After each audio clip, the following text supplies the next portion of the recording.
Yes, did I see your hand? And that's all here too. Yeah, so what you were talking about earlier, finding things to get into to distract yourself.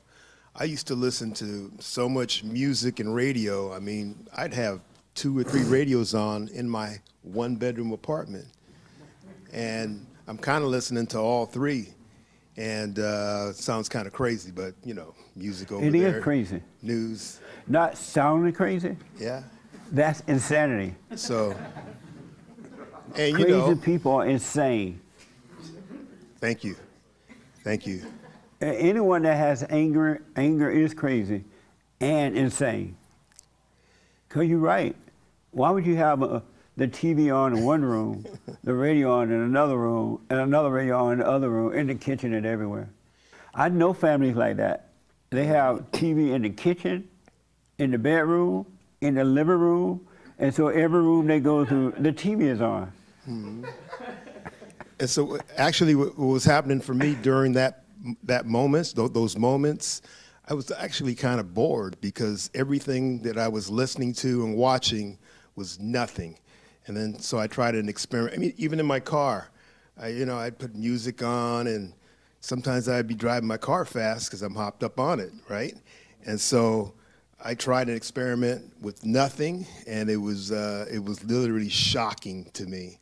And so I do that every once in a while. I just drive with no music, and then I watch the other crazy people driving with their music. I can hear their music loud and clear. And so I used to be that way. I kind of slowed down a little bit, but yeah, people get hopped up on that stuff, just like what you were saying. I used to. It's because they don't know that they're running from something. You're in hell. You really are in hell. I used to work for a hospital, and sometimes I have to go up to the crazy floor where all the crazy, insane people are. And they be doing like weird stuff, talking to themselves, doing all kind of weird things, right? And I used to say, wow, those people are so crazy. But I didn't know I was crazy too. I thought I was sane. But I was living in the same hell that they live in. All they're doing is living in their head. And they are in a building on a floor called the crazy room, whatever they call it, mental psych ward, which means crazy ward. But I always thought that they were crazy because they walk around slobbing on themselves and, doing crazy things, right? And so I would say that those people are crazy. But I had no idea that they were living in their heads, that I was living in mine, and I was as crazy as they were. Anyone that lives in their head, you're insane. You're crazy. That's where insanity is. It's an imagination. That's why we do crazy things when we live in our heads. Isn't that amazing? That's where the devil dwells. That's his home. Inside the imagination. To be afraid, to be nervous. I counseled with some women this week, and they are living with their husbands, and they are miserable. I'm like, why don't you just leave? Because the man is never going to take you to where you want to be. He doesn't have it. But they are afraid of leaving him. I said to them, it's natural for a woman to want to be married and have a family. That's not an unnatural state. But if you were a man that can't provide, he's trying to get something from you, he's trying to turn you into a whore, he can't take care of you, what's the purpose of it? You see he has no love. Why stay with a man like, well, they say you're not supposed to break up. They lied to you. You married the wrong man, that's all. Just realize it and walk away.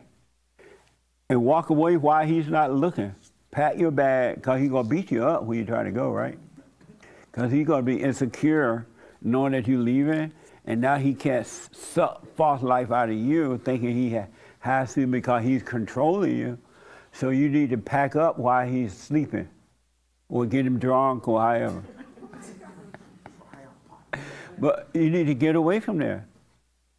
Why live with a man that don't have it and you're miserable? And then eventually you start having children, now the kids are miserable. But most people think you're not supposed to break up if you're married.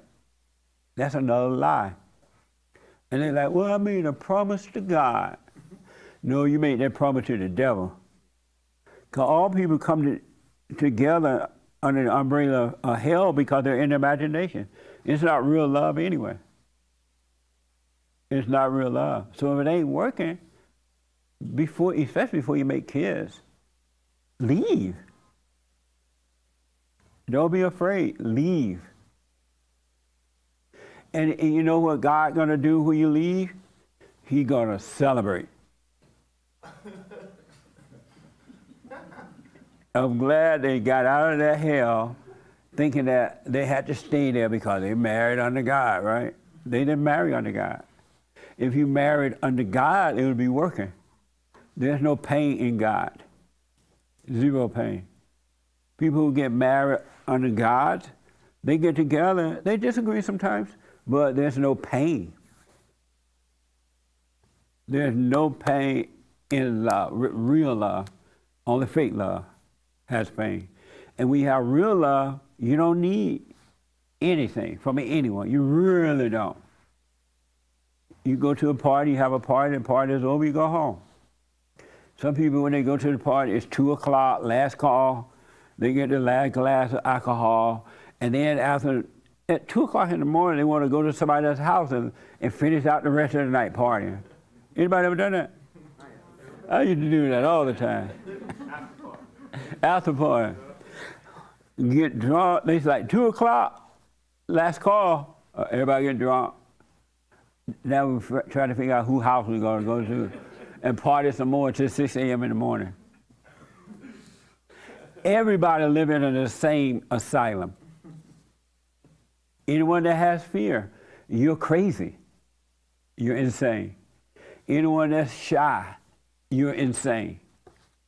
Anyone that don't love one another as Christ loved us, you're insane.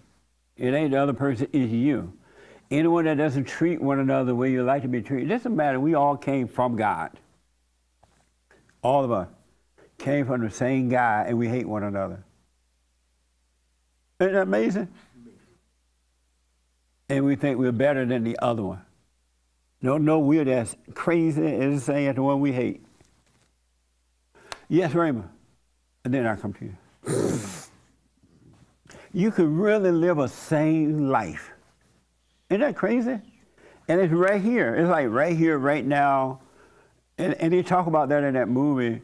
The kingdom of heaven is right here, right now. It's not over there. It's not up there. It's not behind you. It's right here, right now. If you came out of your insane asylum, you end up in the paradise.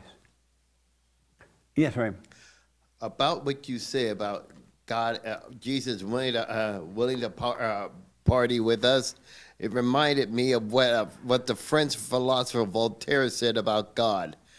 God is a comedian performing in front of an audience too frightened of him to laugh. And that's the big problem. Oh, that's deep. Yes. That is so true. Yeah. It's our fear that keeps us from knowing and loving God in the right way. When you come out of your cage, your crazy mad world, immediately you're free. Then you should know the Father. And you're going to know him without having to say, I know the Father. Because if you say, I know the Father, it's just an idea. You're just going to know the Father. Who you don't know is the devil. You don't know the devil is driving you. And you call him God. That's deep, Raymond. Right on.